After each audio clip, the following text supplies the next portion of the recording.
ത്രിയേക ദൈവത്തിന് സ്തുതിയും. അഭിവന്യ തിരുമേനിമാർ, ബഹുമാനപ്പെട്ട പട്ടക്കാർ, പ്രിയപ്പെട്ട സുവിശേഷർ, കർത്താവിൽ വാത്സല്യമുള്ളവരെ എല്ലാവർക്കും ക്രിസ്തുയേശുവിൽ സ്നേഹ വന്ദനം. ഈ സന്ധ്യയിലെ ധ്യാനത്തിനായി 2-3 വേദഭാഗങ്ങൾ നമുക്ക് വായിക്കാം. ഒന്ന് ഉൽപ്പത്തി പുസ്തകം 15-ാം അധ്യായം 6-ാമത്തെ വാക്യം. ഉൽപ്പത്തി പുസ്തകം 15-ാം അധ്യായം 6-ാമത്തെ വാക്യം. അവൻ യഹോവയിൽ വിശ്വസിച്ചു, അത് അവന് നീതിയായി കണക്കിട്ടു. യാക്കോബിൻ്റെ ലേഖനം 2-ാം അധ്യായം 23-ാമത്തെ വാക്യം. യാക്കോബിൻ്റെ ലേഖനം 2-ാം അധ്യായം 23-ാമത്തെ വാക്യം. അബ്രഹാം ദൈവത്തെ വിശ്വസിക്കുകയും അതവനെ നീതിയായി കണക്കിടുകയും ചെയ്തു എന്നുള്ള തിരുവെഴുത്ത് നിവൃത്തിയായി അവൻ ദൈവത്തിൻ്റെ സ്നേഹിതൻ എന്ന് പേർ പ്രാപിച്ചു.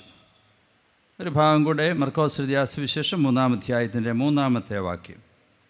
മർക്കോസ് എഴുതിയ സുവിശേഷം 3-ാം അധ്യായം 3-ാമത്തെ വാക്യം. വരണ്ട കൈയുള്ള മനുഷ്യനോട് അവൻ നടുവിൽ എഴുന്നേറ്റ് നിൽക്ക എന്ന് പറഞ്ഞു. ഇംഗ്ലീഷ് പരിഭാഷയിൽ arise for all to see. Arise for all to see. പ്രാർത്ഥിക്കാം. ക്രിസ്തുവേശുവിലൂടെ ഞങ്ങളെ അളവില്ലാതെ സ്നേഹിക്കുന്ന ഞങ്ങളുടെ കർത്താവും ദൈവവുമായുള്ള വേസന്ധിയുടെ ശാന്തതയ്ക്കായി ഞങ്ങൾ നിന്നെ വാഴ്ത്തുന്നു, സ്തുതിക്കുന്നു. അവിടുത്തെ വചനം ധ്യാനിക്കുവാനുമായി ഞങ്ങളുടെ ആയുസ്സിൽ ഒരവസരം കൂടെ നൽകിയത് ഓർത്ത് സ്തോത്രം. കർത്താവേ, ഇന്ന് ഈ സന്ധ്യയിൽ ഈ വചന കേൾവിയിൽ സംബന്ധിക്കുന്ന പന്തലകത്തും പന്തലിൻ്റെ ചുറ്റുപാടുകളിലും ഓൺലൈനിലൂടെയൊക്കെ ശ്രമിക്കുന്ന എല്ലാവരെയും ഓർത്ത് പ്രാർത്ഥിക്കുന്നു. ബലഹീനരാകുന്ന അടിയൻ്റെ വായിലെ വാക്കുകളും അടിയങ്ങളുടെ ഹൃദയത്തിലെ നിരൂപണങ്ങളും ചിന്തകളുമെല്ലാം നിനക്ക് പ്രസാദകരമായിരിക്കണമേ. യേശുവിൻ നാമത്തിൽ അപേക്ഷിക്കുന്നു, കൃപയോടെ കേൾക്കണമേ. ആമേൻ. നമ്മുടെ സഭയുടെ വളരെ അഭിമാനകരമായി പ്രവർത്തിച്ചു വരുന്ന ധാരാളം മിഷൻ ഫീൽഡുകളുണ്ട്. ഇവയുടെ എല്ലാം തുടക്കം ഏതാണ്ട് 60-70 വർഷങ്ങൾക്ക് മുന്നിലാണ്. വളരെ സമർപ്പിതരായ മിഷണറി വീരന്മാർ, നെൽമായക്കാരാകാം, പട്ടക്കാരാകാം, അവരൊക്കെ തങ്ങൾക്ക് കർത്താവിലുള്ള യേശുക്രിസ്തുവിലുള്ള വിശ്വാസത്താൽ പ്രേരിതരായി കേരളത്തിനുള്ളിലും കേരളത്തിന് പുറത്തും പലയിടങ്ങളിലുമായി യാത്ര ചെയ്ത് അതാതിടങ്ങളിൽ മിഷൻ പ്രവർത്തനങ്ങൾ ആരംഭിച്ചു. അതിൽ ചില ഇടങ്ങളെക്കുറിച്ചും ചിലരെക്കുറിച്ചും പ്രാരംഭത്തിൽ ഒന്ന് പരാമർശിക്കണം എന്ന് ഞാൻ ആഗ്രഹിക്കുകയാണ്. 1940, 1950 ഈ ഒരു ദശകത്തിനുള്ളിലാണ് വിവിധങ്ങളായിട്ട് പ്രവർത്തന മേഖലകൾ നമ്മൾ ആരംഭിച്ച് 1940 സുവിശേഷ പ്രസംഗ സംഘത്തിൻ്റെ ആഹ്വാനം അനുസരിച്ച് അന്ന് കോട്ടയം യെരുശലേം പള്ളിയുടെ വികാരിയായിരുന്ന ബഹുമാനപ്പെട്ട PJ തോമസ് അച്ഛനും നമുക്കെന്നും മാർത്തോമാ സഭയ്ക്ക് അഭിമാനമായിരുന്ന ഭാഗ്യസ്മരണീയനായ ഫിലിപ്പോസ് മാർ ക്രിസോസ്റ്റം വലിയ മെത്രാപ്പോലീത്ത തിരുമേനി അന്ന് ഫിലിപ്പ് ഉമ്മനും P. ജോൺ തോമസ് അച്ഛനും ഈ 3 പേർ ചേർന്ന് അങ്കോലയിലേക്ക് പുറപ്പെടുകയുണ്ടായി. അവിടെ സെപ്റ്റംബർ മാസത്തിൽ ചെന്ന് അവിടെ ആരംഭിച്ച അങ്കോല ആശ്രമ പ്രസ്ഥാനം ആ നാൾ മുതൽ ഇതുവരെ അനുസ്യൂതമായി ഇവിടുത്തെ പ്രവർത്തനങ്ങൾ തുടർന്നു വരുന്ന ധാരാളം സമർപ്പിതരായ പട്ടക്കാർ, അൽമായക്കാർ അങ്കോല ആശ്രമത്തിൽ താമസിച്ച് പ്രവർത്തിച്ചിട്ടുണ്ട്. ഇപ്പോൾ പ്രവർത്തിച്ചു വരുന്നു. ഡോക്ടർ KM ശാമുവേലച്ചൻ ഉൾപ്പെടെയുള്ള ആശ്രമാംഗങ്ങളെയൊക്കെ ഓർത്ത് നമുക്ക് ദൈവത്തെ സ്തുതിക്കാം. 1942 ഒരു മൂവർ സംഘം, ഒരു 3 പേർ, ബഹുമാനപ്പെട്ട KT തോമസ് അച്ഛൻ, പ്രിയപ്പെട്ട ജോൺ വർഗീസ് അച്ഛൻ, പ്രിയപ്പെട്ട MP മാത്യു അച്ഛൻ, ഈ 3 പേർ വടക്കേ ഇന്ത്യയിലേക്ക് മധ്യപ്രദേശിൽ സിഹോറ എന്ന സ്ഥലത്തേക്ക് സുവിശേഷമായിട്ട് പോയി. സിഹോറ ആശ്രമത്തിൻ്റെ സ്ഥാപനം ആ വിധത്തിലായിരുന്നു. ആ പ്രിയപ്പെട്ടവരെ തുടർന്ന് ധാരാളം സമർപ്പിതരായിട്ടുള്ള പട്ടക്കാർ, അൽമായക്കാർ, സ്ത്രീ പുരുഷന്മാരൊക്കെ സിഹോറ ആശ്രമത്തിൽ പ്രവർത്തിച്ച് അനുഗ്രഹീതമായ ശുശ്രൂഷ നിവർത്തിച്ചു. അവരെയൊക്കെ ഓർത്ത് ദൈവത്തെ സ്തുതിക്കുന്നു. ഇപ്പോൾ പ്രവർത്തിക്കുന്നവരെ ഓർത്ത് ദൈവത്തെ സ്തുതിക്കാം. അവിടുത്തെ പ്രവർത്തകരിൽ ഒരാളാണ് ഭാഗ്യസ്മരണീയനായ ഈശോമാർ തീമോത്തിയോസ് തിരുമേനി. ഇന്നത്തെ തലമുറയിൽ നിന്ന് ഒരാളാണ് നവാഭിഷക്തനായ അഭിവന്യ സെറാഫിം തിരുമേനി. 1953 ദേവധത്തിൽ 3 ആളുകൾ, ബഹുമാനപ്പെട്ട AK ജോർജ് അച്ഛൻ, VS Johns, professor P Thomas, ഈ 3 പേർ ടിബറ്റൻ ടിബറ്റിലേക്ക് യാത്രയായി. അവിടെ ആരംഭിച്ച ടിബറ്റൻ ബോർഡ് പ്രവർത്തനങ്ങൾ, മിഷൻ പ്രവർത്തനങ്ങൾ പിൻഗാമികളായി ഇന്ന് വരെ ധാരാളം സമർപ്പിതരായ പട്ടക്കാർ ആ പ്രദേശത്ത് പ്രവർത്തിച്ചു വരുന്നു. നേപ്പാളിൽ പ്രവർത്തനം ആരംഭിച്ചത് പ്രിയപ്പെട്ട കുഞ്ഞുകുട്ടി അത്യാലയച്ചൻ ഇന്നിവിടെയോ പരാമർശിക്കുകയുണ്ടായി. വർഷങ്ങൾക്ക് മുൻപ് നേപ്പാളിലേക്ക് സുവിശേഷമായി പോയ പ്രിയപ്പെട്ട അച്ഛൻ. ഹോസ്കോട്ടിൻ്റെ ആരംഭം നാം നോക്കുമ്പോൾ പ്രിയപ്പെട്ട ജോസഫ് സാർ, പ്രിയപ്പെട്ട AC സെക്രട്ടറി ഉൾപ്പെടെയുള്ള അനുഗ്രഹീതരായിട്ടുള്ള സമർപ്പിതരായ മിഷണറിമാർ, അവരെ തുടർന്ന് പിൽക്കാലത്തെ PV ഫിലിപ്പച്ചനും കുടുംബവും EJ ജോർജ് അച്ഛനും കുടുംബവും തുടങ്ങി അനേകർ ആ പ്രദേശത്ത് അനുഗ്രഹീതമായിട്ട് ശുശ്രൂഷ നിർവഹിച്ചിട്ടുണ്ട്. വാപ്പിയുടെ പ്രദേശത്ത് ഗുജറാത്തിൽ ബഹുമാനപ്പെട്ട KV വർക്കിയച്ഛനും കൊച്ചമ്മയും ഹോസ്പിറ്റലിലും മിഷൻ പ്രവർത്തനമായി ചേർന്ന് അവിടെ പ്രവർത്തിച്ചതൊക്കെ ഓർത്ത് ദൈവത്തെ സ്തുതിക്കുന്നു. പ്രിയപ്പെട്ട AT ചാക്കോച്ചനും കൂടെയുള്ളവരും സറ്റ്ന എന്ന് പറയുന്ന സ്ഥലത്ത് പോയി പ്രവർത്തനമൊക്കെ ആരംഭിച്ചു. ഇന്ന് വളരെ വിസ്തൃതമായ വിധത്തിലുള്ള പ്രവർത്തനങ്ങൾ, വിദ്യാഭ്യാസ മേഖല ഉൾപ്പെടെയുള്ള അനുഗ്രഹീതമായ പ്രവർത്തനങ്ങൾ അവിടെ ഇന്ന് നടന്നു വരികയാണ്. പൊള്ളാച്ചിയിൽ മിഷൻ പ്രവർത്തനത്തെക്കുറിച്ച് നോക്കുമ്പോൾ ഒരു അൽമായക്കാരനാണ് ഡോക്ടർ TT ജോസഫ്. അദ്ദേഹവും കുടുംബവും ആ പ്രദേശങ്ങളിൽ പോയി പ്രവർത്തിച്ച് ഇന്ന് പൊള്ളാച്ചി പ്രവർത്തനങ്ങൾ വളരെ അനുഗ്രഹീതമായി നടന്നു വരുന്നു. ഇവിടെ പരാമർശിക്കപ്പെട്ട ചാകൽമാരി മിഷനെക്കുറിച്ച് നാം ഓർക്കുമ്പോൾ ഡോക്ടർ OU ജോർജ്, അദ്ദേഹത്തിൻ്റെ സഹധർമ്മിണി പ്രിയപ്പെട്ട ശാന്ത ജോർജ്, 40 വർഷങ്ങൾക്ക് മുമ്പ് അവരാരംഭിച്ചതായിട്ടുള്ള ഹോസ്പിറ്റൽ പ്രവർത്തനത്തിലൂടെ ഇന്ന് ആന്ധ്രയുടെ പ്രദേശങ്ങളിൽ ധാരാളം മിഷൻ സെൻ്ററുകൾ പ്രവർത്തിച്ച് വരികയാണ്.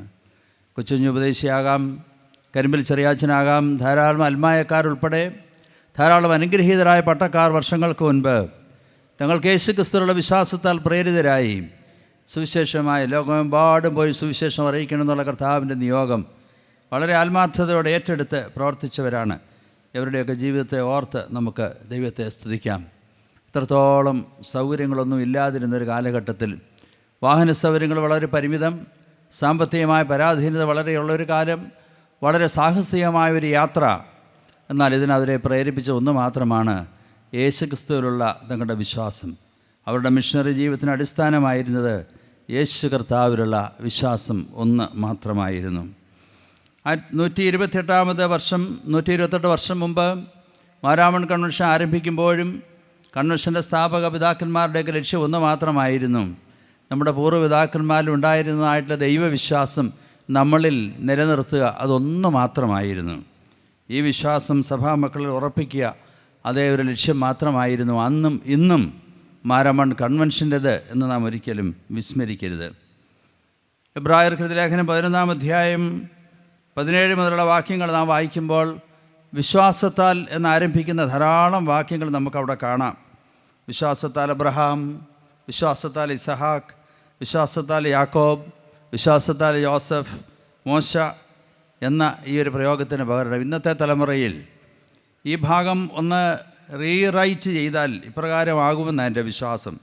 വിശ്വാസത്താൽ AK ജോർജ് അച്ഛൻ, വിശ്വാസത്താൽ ഡോക്ടർ TT ജോസഫ്, വിശ്വാസത്താൽ KT തോമസ് അച്ഛൻ, വിശ്വാസത്താൽ AT ചാക്കോച്ചൻ, വിശ്വാസത്താൽ കൊച്ചുകുഞ്ഞു ഉപദേശി, വിശ്വാസത്താൽ EJ ജോർജ് അച്ഛൻ എന്നൊന്നും പറയുവാൻ നമുക്ക് അല്പം പോലും വിഷമം ഉണ്ടാകുകയില്ല. 7 ദശാബ്ദങ്ങൾക്ക് മുൻപ്, 6 ദശാബ്ദങ്ങൾക്ക് മുമ്പ് വിശ്വാസത്താൽ ഈ സുവിശേഷത്തിന് വേണ്ടി ഇറങ്ങിത്തിരിച്ച സമർപ്പിതരായിട്ടുള്ള മിഷണറി പട്ടക്കാർ, മിഷണറി അൽമായക്കാരാണ്. ഇതിന് സമാനമായൊരു തുടർച്ച ഇന്ന് നമ്മുടെ സഭയിൽ നമുക്ക് അഭിമാനിപ്പാനുണ്ടോ എന്ന് ചിന്തിക്കുന്നത് നന്നായിരിക്കും. ഇതിന് സമാനമായൊരു തുടർച്ച 60-70 വർഷങ്ങൾക്ക് മുമ്പിൽ തീക്ഷ്ണതയോടെ യേശുക്രിസ്തുവിലുള്ള വിശ്വാസത്താൽ പ്രേരിതരായി ഇന്ത്യയുടെ പല ഭാഗങ്ങളിലേക്ക് സുവിശേഷമായി പോയ മിഷണറി വീരന്മാരുടെ, അൽമായക്കാരാകട്ടെ പട്ടക്കാരാകട്ടെ, അതിന് സമാനമായ ഒരു തുടർച്ച ഇന്ന് നമ്മുടെ മുമ്പിലുണ്ടോ എന്ന് ചിന്തിക്കുന്നവിടെ നന്നായിരിക്കും. പ്രകടന പരത വളരെയധികമുണ്ട്. പെർഫോമൻസ് മാനിയ വളരെയധികം നമ്മൾ പ്രകടിപ്പിക്കാറുണ്ട് വിശ്വാസത്തെ സംബന്ധിച്ചൊക്കെ. പക്ഷേ പലപ്പോഴും ആദിമസഭയിൽ നമ്മുടെ പൂർവികന്മാർക്കുണ്ടായിരുന്ന വിശ്വാസം എങ്ങനെയൊക്കെ ചോർന്നു പോകുന്നില്ലയോ എന്ന് ഒന്ന് തിരിഞ്ഞു നോട്ടത്തിലുള്ള അവസരമായി ഈ സന്ധ്യയെങ്കിൽ ഇതിനെ കാണണം എന്നാണ് ഞാൻ ആഗ്രഹിക്കുന്നത്. വിശുദ്ധ മത്തായി എഴുതിയ സുവിശേഷം 16-ാം അധ്യായത്തിൻ്റെ 18-ാം വാക്യത്തിൽ നാം ഇപ്രകാരം വായിക്കുന്നുണ്ട്. യേശു കർത്താവ് ശിഷ്യന്മാരോട് പറയുന്നു, പത്രോസിനോട് പറയുന്നു, പത്രോസേ, നീ പാറയാകുന്ന ഈ പാറമേൽ ഞാൻ എൻ്റെ സഭയെ പണിയും. പത്രോസേ, നീ പാറയാകുന്നു, ഈ പാറമേൽ ഞാൻ എൻ്റെ സഭയെ പണിയും. ഇതിൻ്റെ പശ്ചാത്തലം നമുക്ക് നല്ലതുപോലെ അറിയാം. 16-ാം അധ്യായത്തിൻ്റെ ആദ്യ ഭാഗത്ത് കാണുന്നുണ്ട്, യേശു ഫിലിപ്പിൻ്റെ കൈസരയിൽ വെച്ച് ശിഷ്യന്മാരോട് ചോദിക്കുന്നു, ജനങ്ങൾ എന്നെ ആരെന്ന് പറയുന്നു.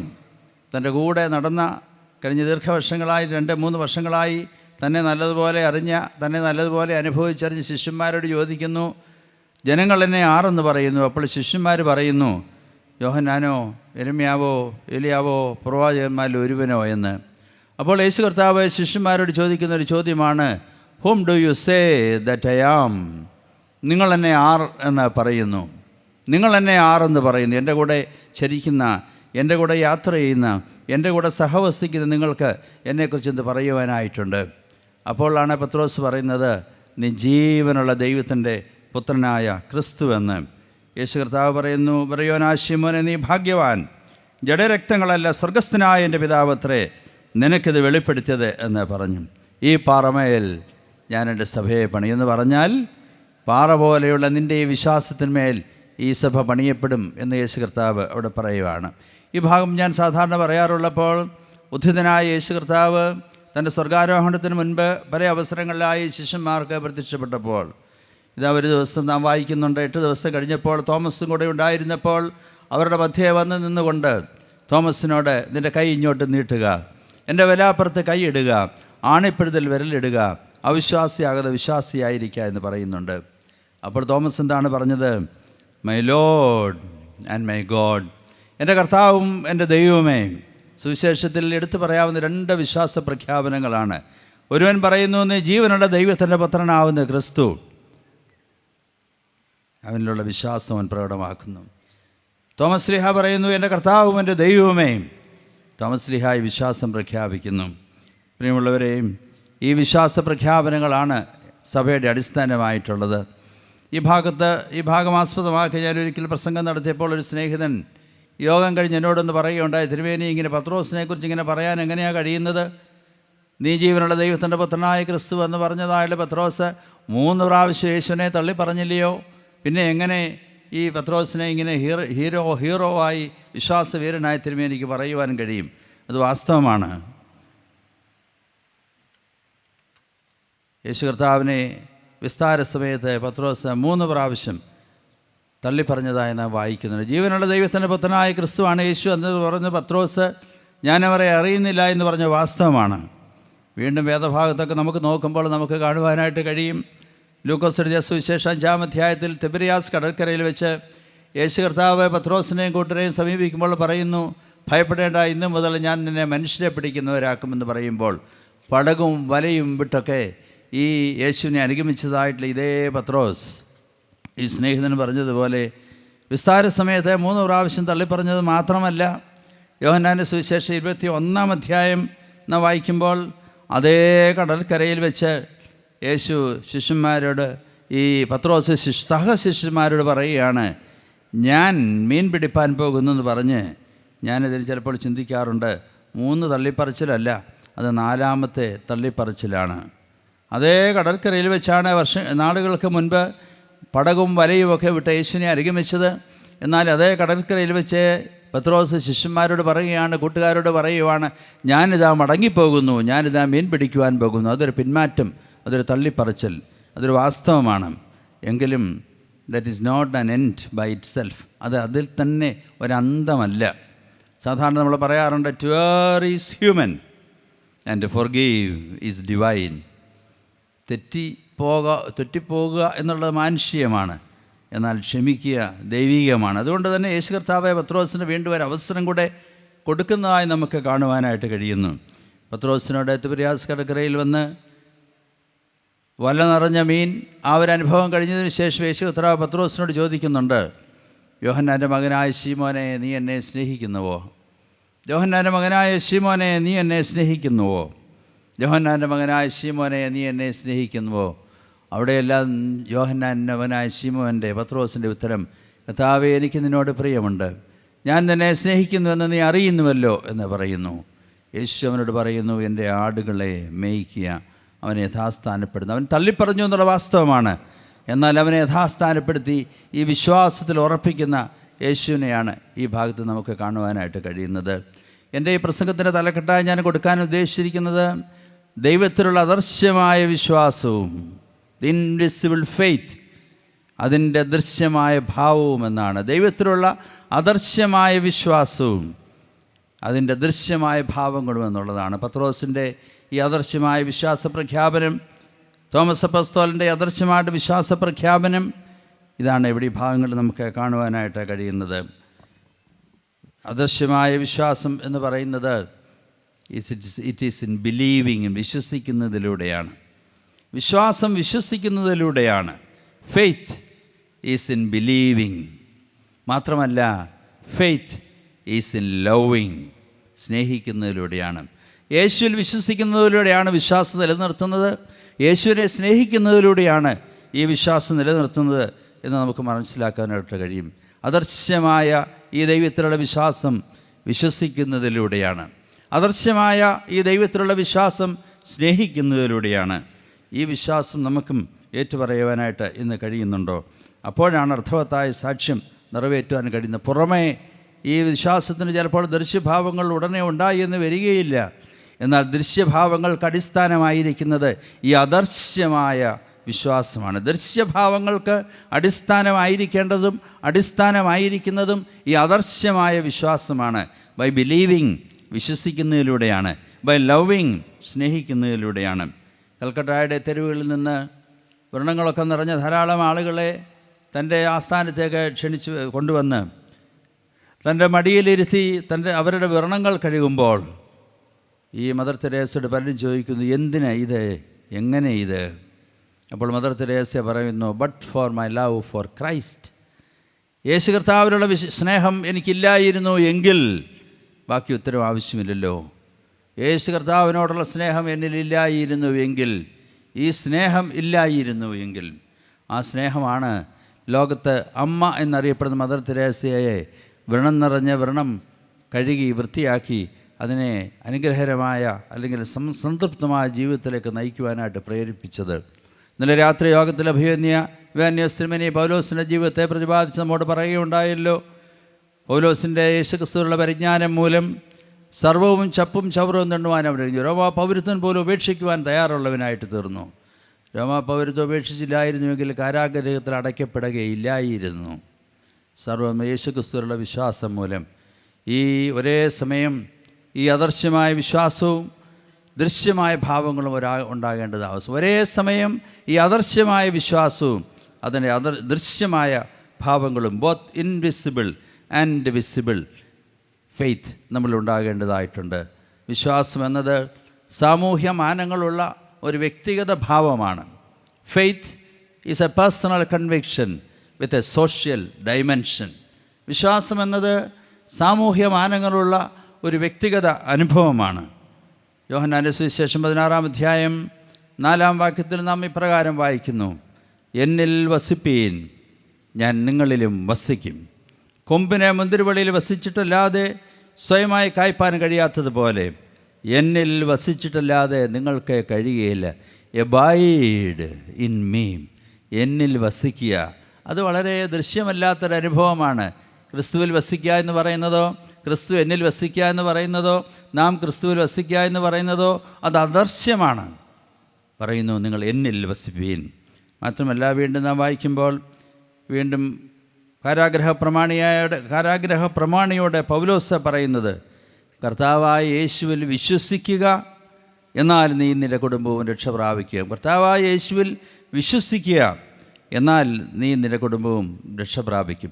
ഈ യേശു കർത്താവിലുള്ള വിശ്വാസമാണ് സഭയുടെ അടിസ്ഥാനം. ഈ വിശ്വാസം വിശ്വസിക്കുന്നതിലൂടെയാണ്. ഈ വിശ്വാസം യേശുവിൽ വിശ്വസിക്കുന്നതിലൂടെയാണ്. ഈ വിശ്വാസം യേശുവിനെ സ്നേഹിക്കുന്നതിലൂടെയാണ്. ഇല്ലായ്മയുടെയും ദാരിദ്ര്യത്തിൻ്റെയും ഞെരുക്കത്തിൻ്റെയും കാലത്ത് നമ്മുടെ പൂർവികന്മാർ ദൈവമേ എന്നോട് കരുണയുണ്ടാകണമേ എന്ന് പറഞ്ഞ അതേ ആത്മാവിൽ എന്ന് നമുക്ക് പറയുവാൻ കഴിയുമോ?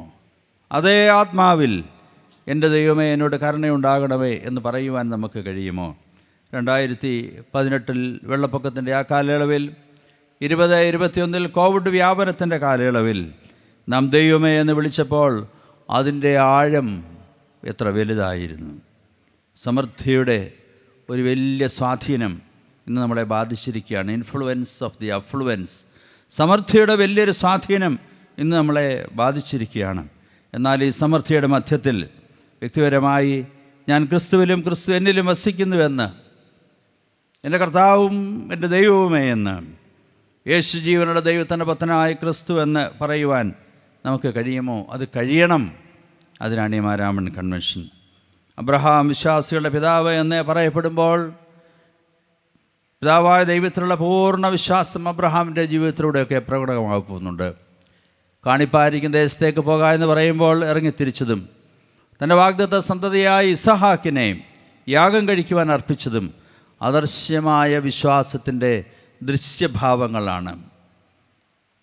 അനുസരണവും അർപ്പണവും നല്ല ബന്ധങ്ങളുമാണ് ഈ വിശ്വാസത്തിൻ്റെ ദൃശ്യഭാവം. ഇന്ത്യയുടെ അപ്പോസ്തലനായ സാധു സുന്ദർ സിംഗ് ഈ ജീവനുള്ള ദൈവത്തിലുള്ള വിശ്വാസത്താൽ പൂർവ്വവിശ്വാസം ത്യജിച്ച് സുവിശേഷത്തിൻ്റെ അപ്പോസ്തലനായ കഥ നമ്മുടെ ചരിത്രത്തിൻ്റെ ഭാഗമാണല്ലോ. Church is to build the church എന്ന് പറയാറുണ്ട്. സഭയെ പണിയാനാണ്. Building the church, the people of God, ദൈവജനത്തെ പണിയാനാണ്. എങ്ങനെ പണിയപ്പെടണം? ത്രൂ ഫെയ്ത്ത് ഫോർമേഷൻ, വിശ്വാസ രൂപീകരണത്തിലൂടെ പണിയപ്പെടേണ്ട വിശ്വാസ സമൂഹത്തെ, ദൈവസഭയെ പണിയപ്പെടേണ്ട ഒന്നാണ് സഭ എന്ന് നാം ഓർത്തിരിക്കേണ്ടതാണ്. അതാണ് സഭയുടെ കൺവെൻഷൻ്റെ ലക്ഷ്യം, വിശ്വാസ രൂപീകരണം. അതാണ് സഭയുടെ ലക്ഷ്യം. ജനനം മുതൽ വിവിധ ഘട്ടങ്ങളിലായി ഈ വിശ്വാസത്തിൻ്റെ ഒരു വളർച്ചയാണ് നമ്മളിലൊക്കെ ഉളവായിക്കൊണ്ടിരിക്കുന്നത്. ജന്മസമയത്തിന് ശേഷം മാതാപിതാക്കളിലൂടെയും ക്രമേണ മാമോദിസയുടെ സമയത്ത് ജ്ഞാനമാതാപിതാക്കളിലൂടെയൊക്കെ വിശ്വാസം ഏറ്റുപറഞ്ഞ് ക്രമേണ സൺഡേ സ്കൂൾ അധ്യാപകരിലൂടെയും അല്ലെങ്കിൽ ഗുരുക്കന്മാരിലൂടെയും ആരാധനകളിലൂടെയും കൂട്ടായ്മയിലൂടെയൊക്കെ വിശ്വാസത്തിൽ നാം വളർന്നു വന്നുകൊണ്ടേയിരിക്കുകയാണ്. മാമോദിസയുടെ സമയത്ത് മാതാപിതാക്കൾ കുഞ്ഞുങ്ങൾക്ക് വേണ്ടി ഏറ്റുപറഞ്ഞ വിശ്വാസം ആദ്യ കുർബാനയുടെ സമയത്ത് കുഞ്ഞുങ്ങളെ കൊണ്ട് കാർമ്മികൻ ഏറ്റുപറയിക്കാറുണ്ട്. കുഞ്ഞുങ്ങളോട് സാധാരണയായി ചോദിക്കാറുണ്ട്. അവർ കേവല വിശ്വാസം ഏറ്റുപറയുന്നതിന് മുമ്പ് ഞാൻ പലപ്പോഴും അവരോട് ചോദിക്കാറുണ്ട്, കുഞ്ഞുങ്ങളെ, do you believe, are you confident? ആരാണ് യേശു? ഒരു കാലത്ത് അവർക്ക് യേശു Jesus was a picture for them. He was a ഒരു പടം മാത്രമായിരുന്നു. From the picture of Christ to the person of Christ. From the picture of Christ. 3 വയസ്സിൽ 4 വയസ്സിൽ കുഞ്ഞ് എന്ന് യേശു എന്ന് പറയുന്നത് ഒരു ചിത്രത്തിൽ മാത്രം കുഞ്ഞുങ്ങൾക്ക് മനസ്സിലാക്കിയാൽ മതി. എന്നാൽ 13-ാമത്തെ വയസ്സിൽ 14-ാമത്തെ വയസ്സിൽ വിശുദ്ധ കുർബാന കൈക്കൊള്ളുമ്പോൾ from the picture of Christ, the person of Christ, ആ ഒരു തലത്തിലേക്ക് കുഞ്ഞ് വളർത്തപ്പെടുകയാണ്. ക്രമേണ നാം ഈ വിശ്വാസത്തിൽ വളർത്തപ്പെടുകയാണ്. അതാണ് നമ്മെക്കുറിച്ചൊക്കെ നാം ആഗ്രഹിക്കുന്നത്. ഇന്ന് മതബഹുലതയുള്ള, വിശ്വാസബഹുലതയുള്ള നമ്മുടെ രാജ്യത്ത് മാതാപിതാക്കളിലൂടെ ലഭിച്ച ദൈവവിശ്വാസം നമ്മൾ ആഴമായി ഉറപ്പിക്കുകയും അത് തലമുറകളിലേക്ക് പകരുകയുമാണ് ഇന്നിൻ്റെ വെല്ലുവിളി.